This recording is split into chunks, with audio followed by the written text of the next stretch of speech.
Hello everyone. UP TET के exam की preparation हमारी चल रही है, जिसमें मैं आपको नागरिक शास्त्र वाला पोर्शन करा रही हूँ सिविक्स का। और ये आपका लास्ट चैप्टर है। लास्ट चैप्टर मींस कि आपका जो सिलेबस है, जो यूपी टेट ने के एग्जाम के लिए रिकमेंड किया गया है, उसमें जो आपका नागरिक शास्त्र का सिलेबस है, उस सिलेबस में ये आपका लास्ट टॉपिक आता है, विकलांगता कारण और बचाव। ये आज हम करने वाले हैं। ये आपका कंप्लीट हो जाएगा तो इसके बाद आपकी ज्योग्राफी की क्लासेस कंटिन्यू हो जाएंगी। ठीक है। अगर आपने ये वीडियोस नहीं देखी हैं, आप एक एक बार भी अगर ये देख लेते हैं तो पूरे चांस है कि एग्जाम में इससे रिलेटेड, टॉपिक से रिलेटेड अगर कोई भी क्वेश्चन आता है तो वो आपका गलत नहीं होगा। तो चलिए चैप्टर को स्टार्ट करते हैं। विकलांगता क्या होती है, उसके क्या कारण होते हैं और उसको किस तरीके से बचाव किया जा सकता है। जैसे कि हमने अपने गांव में समाज में आसपास में बहुत जगह देखा होगा कि कुछ लोग हाथ पकड़कर चल रहे हैं, कुछ लोग लाठी का सहारा ले रहे हैं, कुछ बिल्कुल नहीं सुन पाते हैं, कुछ बोल नहीं पाते हैं, कुछ पैरों से चल नहीं पाते हैं, हाथों से काम नहीं कर पाते हैं। कुछ लोगों को सुनने में, बोलने में, देखने में, इन सब में ना प्रॉब्लम्स आती हैं। तो उन्हें हम क्या बोलते हैं? उन्हें हम विकलांग कहते हैं, विकलांग कहा जाता है।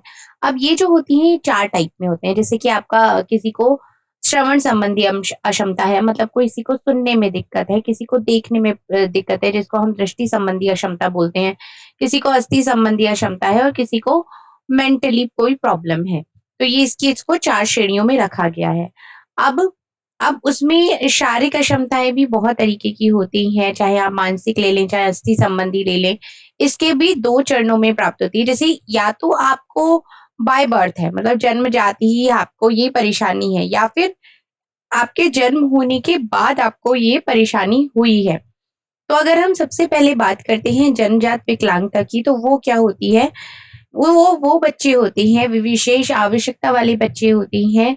इनकी जो आवश्यकताएं होती हैं, जो बेसिक चीजें होती हैं, वो अन्य बच्चों से थोड़ी सी अलग होती हैं। तो हमें इनके प्रति कोई सहानुभूति या दया नहीं दिखानी है, बल्कि इनको सहयोग की आवश्यकता होती है, इनको प्रेम की आवश्यकता होती है। अब जैसे आपके साथ भी जैसे कुछ विशेष आवश्यकता वाले बच्चे पढ़ते होंगे, या सभी बच्चों को एक साथ समान शिक्षा का बुनियादी अधिकार है, तो हर किसी को शिक्षा मिलनी चाहिए। अब अगर हम जन्मजात विकलांगता की बात करते हैं, तो उसका मतलब ये होता है कि गर्भस्थ शिशु में ही शारीरिक दोष आ जाना। मतलब जब कोई भी लेडी प्रेग्नेंट होती है, अगर उसको सही डाइट नहीं मिली है, या सही तरीके से उसका ट्रीटमेंट नहीं हुआ है, उसने कैल्शियम, प्रोटीन, विटामिन, आयरन, ये सारी चीजें अगर उसने प्रॉपर तरीके से नहीं खाई हैं, जो उसका टीकाकरण होता है गर्भावस्था के टाइम पे, अगर वो ठीक तरीके से नहीं हुआ है, तो शिशु में शारीरिक दोष आ जाते हैं। जिसमें जैसे कि वो जन्म से हो सकता है कि अंधा हो, या लकवा मार गया हो, या मंद बुद्धि हो, या किसी और तरीके का शारीरिक दोष हो गया हो। तो ऐसे बच्चे को जो होती है, वो जन्मजात विकलांग की श्रेणी में आते हैं, ये वाले बच्चे। अब इनका कारण और बचाव क्या है? इसके कई कारण हो सकते हैं, जो मैंने अभी आपको बताया कि उचित मात्रा में विटामिन युक्त भोजन ना मिलना, कुपोषण भी, संतुलित आहार हो गया, या उचित खाद्य पदार्थों की कमी हो गया, बच्चे का बहुत ज्यादा कम वजन है, उसका जो डेवलपमेंट अंदर होना चाहिए वो ठीक तरीके से नहीं हुआ है। मतलब नॉर्मली अगर देखा जाए तो जन्म के समय में बच्चे का वजन 2.5 किलो से 3.5 किलो तक नॉर्मल माना जाता है। 2.5 किलो का भी बच्चा भी थोड़ा नॉर्मल होता है, 3.5 किलो का बच्चा भी सही होता है। लेकिन अगर उसका 2 किलो से भी कम वजन है, तो भी वो बहुत ही ज्यादा समस्या वाली बात है कि उसका जो डेवलपमेंट उस समय पे हुआ है, वो ठीक तरीके से नहीं हो पाया है। तो जो गर्भवती माता है, उसको अपने स्वास्थ्य पर विशेष ध्यान देना चाहिए, और जरूरी सावधानियां रखनी चाहिए, ताकि जो शिशु वो जन्म ले रहा है, वो पूर्ण रूप से स्वस्थ हो। ये तो हो गई जन्मजात जो विकलांगता होती है। दूसरी इसमें आती है जन्म के बाद। जन्म के बाद कौन सी होती है? कुछ बच्चे ऐसे भी होते हैं कि जिनका मानसिक विकास उनकी उम्र के हिसाब से कम होता है। मतलब 5 साल का बच्चा है, लेकिन जो उसका मानसिक मेंटल स्टेज है, वो 2 साल के बच्चे के हिसाब से है। तो इस टाइप के जो बच्चे होते हैं, उनको सीखने में, समझने में, या किसी कार्य को करने में उनको टाइम लगता है। जैसे कि एक तो कुछ बच्चे होते हैं कि आपने एकदम से फट से कोई चीज समझाई और वो तुरंत उन्होंने समझ ली। लेकिन इस टाइप के जो बच्चे होते हैं, वो थोड़ा सा देर से समझते हैं। तो इनको भी बहुत ही ज्यादा प्यार और सपोर्ट की जरूरत होती है। अब जन्म के बाद जो विकलांगता होती है, वो उसको भी चार श्रेणियों में रखा गया है। जैसे कि दृष्टि दोष, आँखों से कम दिखाई देना या फिर बिल्कुल भी दिखाई नहीं देना, श्रवण दोष, कानों से सुनाई नहीं आना, मूक बधिर मतलब ऐसे लोग जो बोल नहीं पाते हैं और वे सुन भी नहीं पाते हैं। और जो शारीरिक रूप से अक्षम होते हैं, ऐसे लोग जो पाँव से चलने में या हाथ से कार्य करने में असमर्थ या फिर कठिनाई महसूस करते हैं। तो ये भी इसकी भी 4 कैटेगरी हो गई। इसी के साथ आपका आता है क्या-क्या इसके कारण हैं और हम इसका बचाव किस तरीके से कर सकते हैं। अगर हम पूरे देश की बात करते हैं तो इस टाइम पे जो विकलांग लोगों की संख्या है वो 2% है। विज्ञान की प्रगति, मानव के स्थान पर मशीनें आ गई हैं, यंत्र औजारों का अधिक प्रयोग होने लगी हैं, दुर्घटनाओं ने जन्म के बाद की विकलांगता को बहुत ज़्यादा बढ़ा दिया है।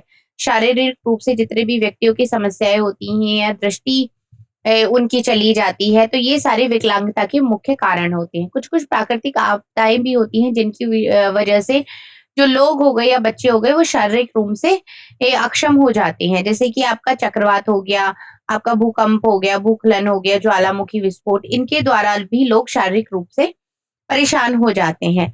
अब एक और चीज़ आती है कि अगर कोई सांप्रदायिक या आपसी झगड़ा हो गया है, तो समय-समय पर विकलांगों की संख्या में वृद्धि होती है। कोई किसी के हाथ-पैरों को काट देता है, किसी को दृष्टि में विकार पैदा हो जाता है, कोई तो इस तरीके की चीज़ें भी आपस में होती रहती हैं, तो जिसकी वजह से ये विकलांगता जो है बढ़ रही है।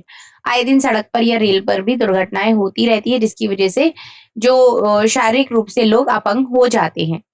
अब उसी के साथ आता है पोलियो। पोलियो से बहुत सारे बच्चों को विकलांगता हुई थी। अब तो जैसे कहते हैं कि पोलियो जड़ से खत्म हो गया है। पोलियो का अभियान कब शुरू हुआ था? 1995 में हुआ था। जड़ से मिटाने के लिए गवर्नमेंट के द्वारा चलाया गया प्रोग्राम था जिसमें 5 साल से कम उम्र के जितने भी बच्चे हैं, वो पोलियो को रोकने के लिए उन्हें 2 ड्रॉप पिलाई जाती थी, 2 बूंद ज़िंदगी की। हमने घर के आस-पास भी या देखा भी होगा अगर आपके घर में कभी छोटे बच्चे हैं तो उन्होंने भी पोलियो की ड्रॉप ज़रूर पी होगी। ठीक है? अब इस तरीके से क्या होता है कि जितनी भी स्वास्थ्य सेवाएँ होती हैं, गवर्नमेंट भी चाहती है कि ज़्यादा से ज़्यादा लोगों तक वो स्वास्थ्य सेवाएँ उपलब्ध कराई जाएँ, लेकिन हर टाइम ऐसा पॉसिबल नहीं हो पाता। किस ऐसी स्थिति में व्यक्ति को ज़िंदा रखने के लिए किसी का पैर या किसी का हाथ भी काटना पड़ता है। विकलांगता ऐसी होती है कि कभी उसे कोई सेप्टिक हो गया उसकी बॉडी में, वो पैर से शुरू हुआ है, तो जिस उसकी पूरी बॉडी में वो ना फैले, इसलिए उसका पैर भी काटना पड़ता है, जिससे कि क्या होता है कि ये विकलांगता ये भी एक रीज़न होता है। तुरंत उसको सेवाएँ उपलब्ध कराना, उपचार के द्वारा इनका निदान भी किया जाता है। बहुत सारे टीकों की भी खोज करी गई है, जिनके द्वारा समय-समय पर बच्चों को वो लगाए जाते हैं, जिससे कि वो जितनी भी बीमारियाँ हो गई हैं, उनसे वो दूर रह सके और अपना पूर्ण रूप से स्वस्थ रह सके। अब युद्ध जनित विकलांगता क्या होती है, ये भी हम समझ लेते हैं। अब ये क्या चीज़ होती है कि कभी-कभी युद्ध हो गया, आतंकवादी घटनाओं में भी लोगों के हाथ-पैर गँवाने पड़ जाते हैं। आज की डेट में बहुत सारे यंत्र और मशीनों का युग है। हर जगह काम करने के लिए मशीन और औज़ारों का प्रयोग किया जाता है। बड़े-बड़े कारखाने हो गए, खेती के प्रयोग में आने वाली मशीनें हो गईं। तो ये क्या होता है कि जिस तरीके से ये प्रयोग करी जाती है ना, कभी-कभी इस तरीके से ये होती हैं, ये लोगों के हाथ-पैरों पर ही बात आ जाती है।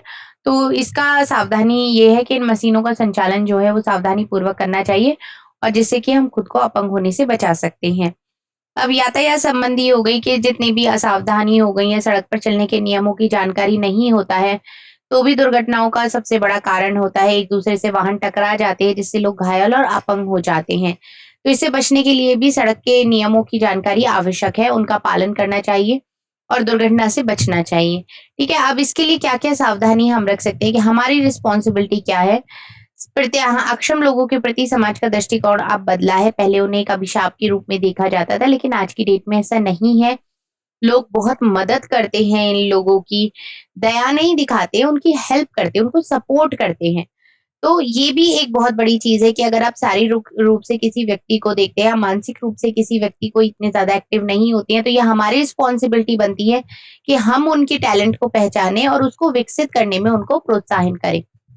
जैसे ये बहुत ही ब्यूटीफुल सी इमेज है कि देखो ये चल नहीं सकती है, लेकिन ये फिर भी हाथों से कितनी खूबसूरत पेंटिंग बना रही है।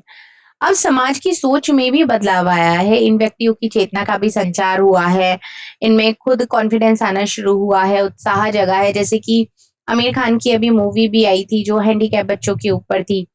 काफ़ी कि किस तरीके से आप हैंडीकैप बच्चों को सपोर्ट कर सकते हैं, समाज और राष्ट्र के विकास में महत्वपूर्ण योगदान देते हैं। तो इसी के साथ-साथ जितनी भी गवर्नमेंट फैसिलिटीज़ हो गई, उनको समान अवसर मिलने चाहिए, उनको सम्मान मिलना चाहिए और समाज के समाज के दृष्टिकोण में भी बदलाव आना है। समाज का दायित्व होता है कि सभी स्तरों पर इस तरीके के बच्चों की हेल्प करनी चाहिए, उनको अवसर दिए जाने चाहिए, चाहे सामाजिक हो, चाहे सांस्कृतिक हो, चाहे अलग एक्टिविटीज हो, उन सब में भाग लेने पर ज्यादा से ज्यादा उनकी संख्या बढ़े, उनको मोटिवेट करना चाहिए इस चीज के लिए। तो ये सारा चैप्टर इसी से रिलेटेड आपका आ जाता है कि घर हो गए, परिवार है, ये समाज की रिस्पॉन्सिबिलिटी बनती है कि हर स्तर पर उन्हें प्यार, लगाव, समानता और सम्मान दे, उनके साथ बातचीत करें, स्नेहपूर्ण व्यवहार करें, और मतलब हम ऐसा व्यवहार करें जैसा व्यवहार हम चाहते हैं कि हमारे साथ कोई करे, ऐसा ही व्यवहार हमें उनके साथ करना चाहिए। जो भी शारीरिक रूप से परेशान है, उनकी क्षमता को उनके मार्ग में बाधा नहीं बनने देना चाहिए।